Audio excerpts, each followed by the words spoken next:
welcome to this free shred guitar lesson all about using tapping to play scale runs.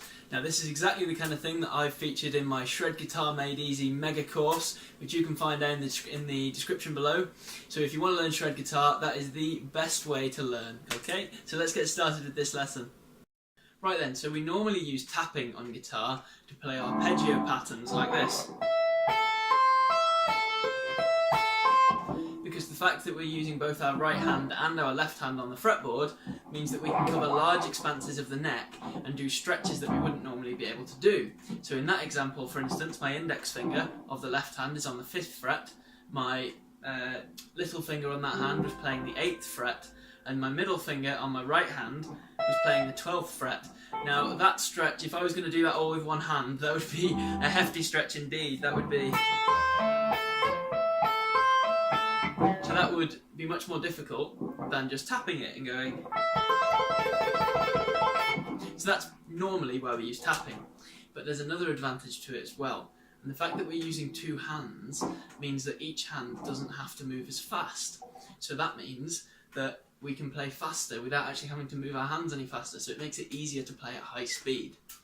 So that's why we can also use it for scale runs, and it makes them much easier to play than if we were doing legato all with one hand, or if we were doing picking runs. Practically anybody can learn this fairly quickly, and then you can start injecting that element of speed into your own solos. So it's a really useful thing to do. Right then guys, so tapping. Now for the tapping stuff, it's really important to first be good at legato with the left hand. So legato is hammer-ons and pull-offs. Now you don't have to be able to do them fast or anything like that, as long as you can just do the basics and you can get them nice and loud and clear, even with a clean tone like the one I'm using at the moment, then you're good to go. Okay, so as long as you've got the basic technique down, then you're fine. And in fact, even if your pull-offs aren't that good, as long as you've got the hammer on and you can do that and you can hammer on, then you'll be absolutely fine to do this lesson. Now when we're doing the tapping motion, we're doing hammer-ons and pull-offs with our right hand. Now which finger do you use? Well, I personally hold my pick between the index finger and the thumb, so that's where my pick is, which leaves 3 fingers left that I could potentially tap with. Now 90% of the time I'm just using my middle finger, although I do occasionally add in the 3rd finger or the little finger if I feel the need for some multi-string stuff. So the tapping motion, right? Now when I do this, I'm keeping my palm of my hand resting on the strings that I'm not playing. So this helps to mute them. Now it's not going to be perfect, I'm not going to mute all of them completely, but as long as I've got it mostly there, then I'm fine. So if I'm tapping on, say, the high E string, then that means my palm of my hand is resting on these strings here, and then that means that my middle finger can come down and tap on the high E string just like that. Okay, so rest your hand there, and that also gives you a little anchor point, so it makes it easier to feel where the strings are and feel where the frets are so that you can play better. Now the tapping motion itself is like a hammer, so it's the same motion as a hammer-on, in that you want to press down fairly forcefully when you actually do it, and then immediately relax as soon as you hit the note. So it's almost like you're flinging your finger at the fretboard.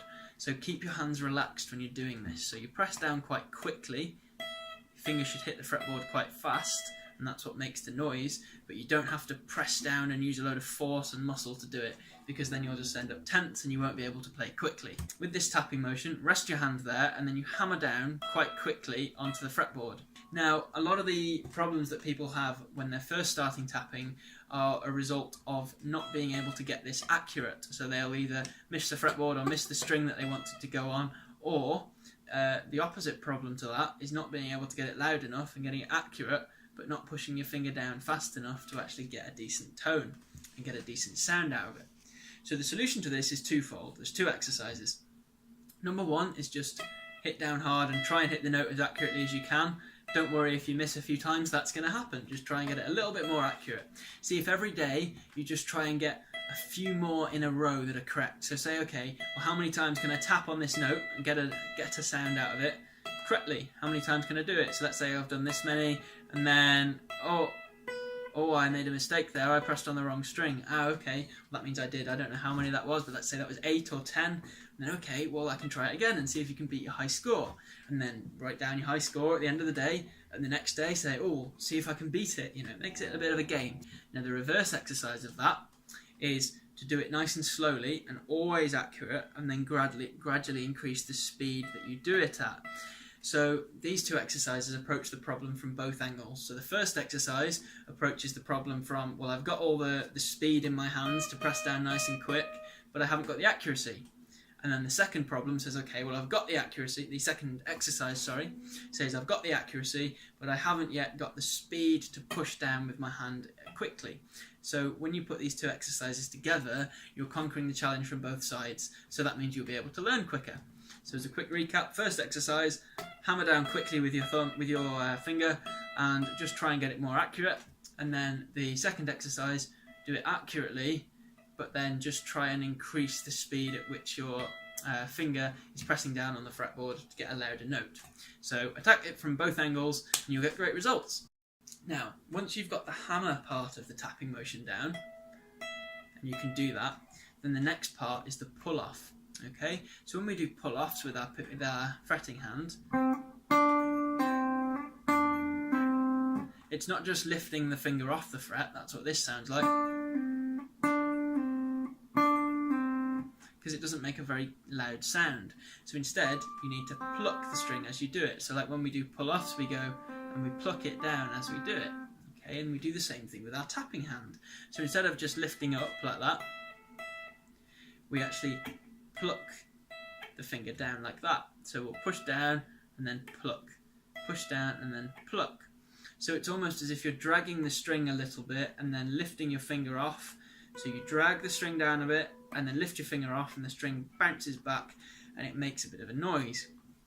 Now this is going to take a little while to get used to, but after a while you develop a callus on this hand, on these fingers, whichever one you're using, and that makes it much easier to do this pull off with the tapping hand and make it sound louder and make it sound articulate. Once you've got used to the hammer portion and the pull-off portion of this motion, then I've got a little exercise for you. So we're going to start with our index finger on our 5th fret, but really you can place it anywhere. But we're going to start off in the 5th fret, so we're going to pretend that we're in A minor, okay? And then we just go down the A minor scale. So we're going to tap twice on each note. So we're going to tap twice on the 12th fret, twice on the 10th fret, twice on the 8th fret, and then twice on the 7th fret.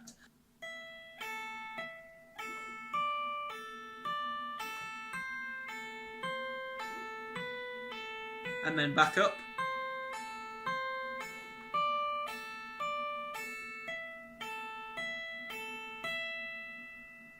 And you really just do it nice and slowly like that at first. Now I'd recommend practicing this in 2 ways. Practice it half the time with a clean tone like I'm doing now, or even better, not plugged into an amp at all. And then the second half of the time, practice it with a load of distortion on. Don't use any effects, but use plenty of distortion. And that will make sure that your palm, pressing down on these strings to stop them from ringing, is doing its job properly. Because the distortion will amplify any extraneous string noise that you've got. Now, practicing it with a clean tone or practicing it not plugged in at all means that you get that articulation nice and good. So you'll make sure that you're doing the tapping notes loud enough. So if I'm practicing with a clean tone, for instance, it means my technique's got to be pretty solid to make sure I can actually hear the notes. So that's the advantage of practicing in that way. So you practice it with 2 different tones and then you'll get really good results. Now, the first tapping scale run that we're going to use is made up of a really nice and simple little tapping pattern. Now, if you've done any tapping before, you will have come across this pattern just in a different fretboard position. So the pattern that we're going to use is this.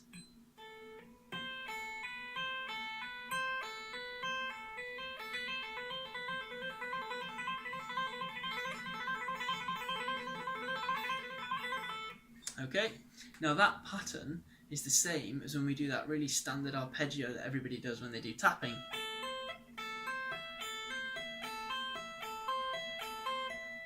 The only difference is we've moved this note down to there and we've moved this note down to there. So we've just compressed everything, so now we're just playing scale notes that are adjacent to each other. Now, played slowly, this is what it is. So I start off by tapping with my middle finger on this hand, or you can use any finger that's best for you, on the 8th fret of the high E string. So I tap there. I was muting the strings with my shirt then. Like that. And then I pull off this tap to the 5th fret of the high E string, and then I use my 3rd finger to then hammer down onto the 7th fret. So I'm going 8, 5, 7, 8, 5, 7, 8, 5, 7, tap, left hand, tap, left hand, like that. So practice that really nice and slowly at first. Focus on just getting it accurate and clean, and then gradually speed it up, okay? Now, one of the important things to remember with this is that the timing should be even. So you should make sure that none of the notes are being held for longer than the others.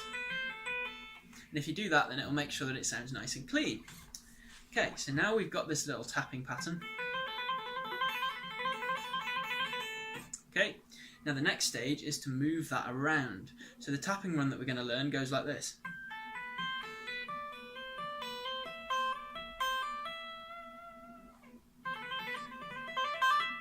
So it's a nice way to move up the neck. What I'm doing here is I'm tapping in this position again, so 8th fret, pull off to the 5th fret, hammer onto the 7th fret, and then I'm doing it again.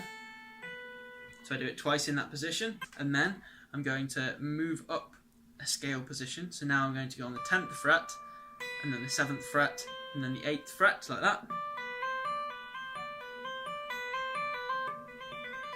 So practice that. So now, instead of using the 3rd finger and the index finger on my left hand, I'm using the index finger and the 2nd finger. Okay, once we've done that, we can then move up further. So now we move up, so I've got my index finger on the 8th fret, I've got my 3rd finger on the 10th fret, then I've got my tapping finger on the 12th fret. And now I do the same thing again, I do it twice there. So I go 12, 8, 10, 12, 8, 10. So really nice and slowly, this is what it sounds like.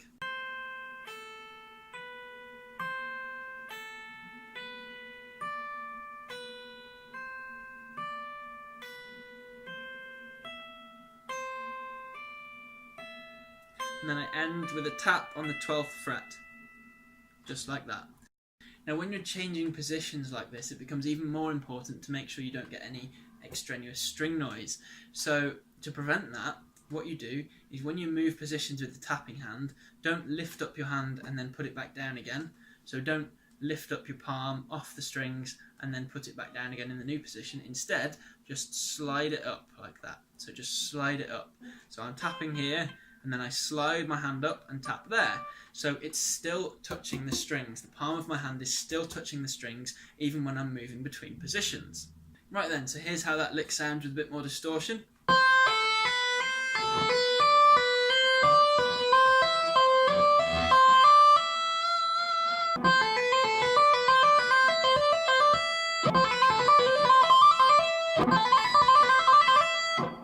Now, the next pattern that we're going to learn is a bit different.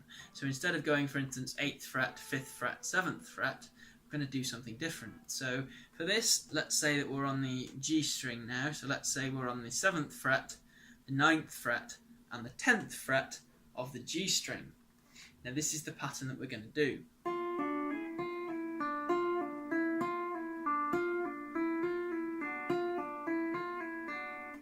Just like that, okay? So before we were doing this.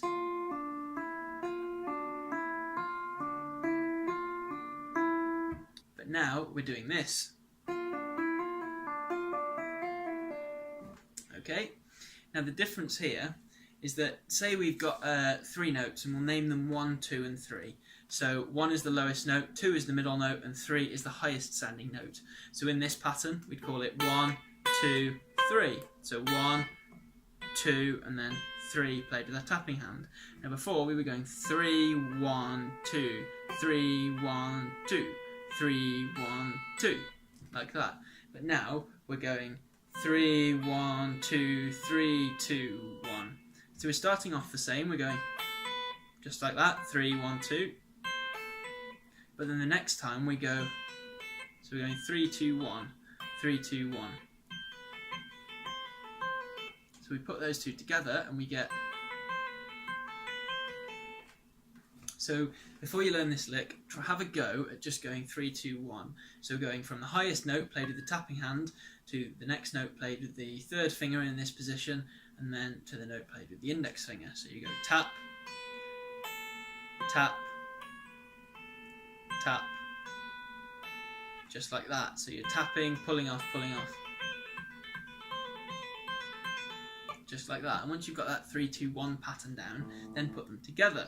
So if we take it back to the G string that we were doing it on before,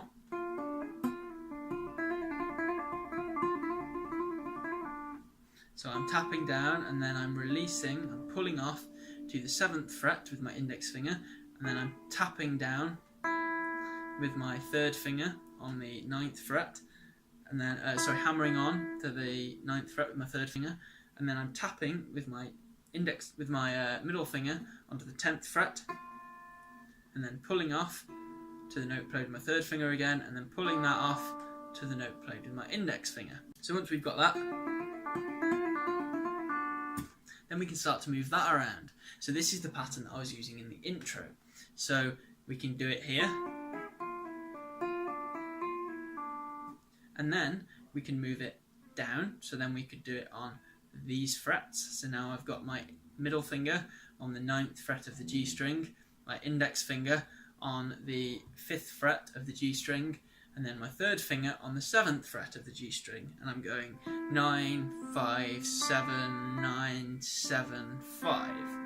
Okay, and then we can move it down again. So now I'm on the 7th fret with my tapping finger, my middle finger is on the 5th fret of the G string, and then my index finger is on the 4th fret, and we could do it there.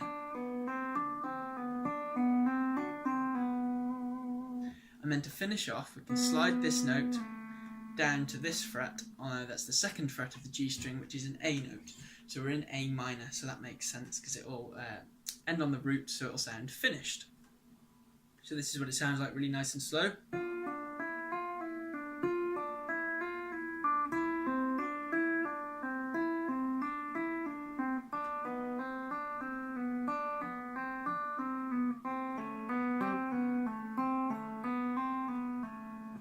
Just like that. Okay, so here's what it sounds like with a bit more distortion.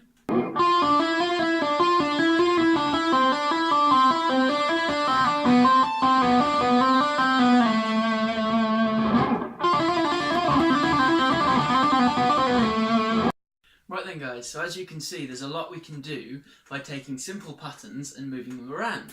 So just the 2 patterns that we've learned in this lesson, they're not the end of it at all. There are so many licks you could create. If you know your scale patterns all over the fretboard, whether it's 3 notes per string or caged or some other system that you use, then fit these tapping patterns into those scale patterns and see where you can apply them and see where you can move them across the strings, see where you can move them up and down the neck to create new runs. Like what I played at the beginning of the video, that was just improvised because I know my scale patterns and I know these basic tapping patterns, so I can move them around on the fly. And that's one of the main things that we talk about in the Shred Guitar Made Easy course, which is down in the description below. So we'll take one lick and then we'll create hundreds of new ideas with it just by moving it around and combining it with other things. So it's great for your creativity, it's great for making your solos sound more interesting, and it's a load of fun at the same time. So that's all we're going to cover in today's lesson. If you'd like more, then check out the course in the description. I'm sure you'll love it. If you've liked this lesson, then don't forget to subscribe, don't forget to share it, comment, you know the drill, and hopefully we'll see you in the next lesson.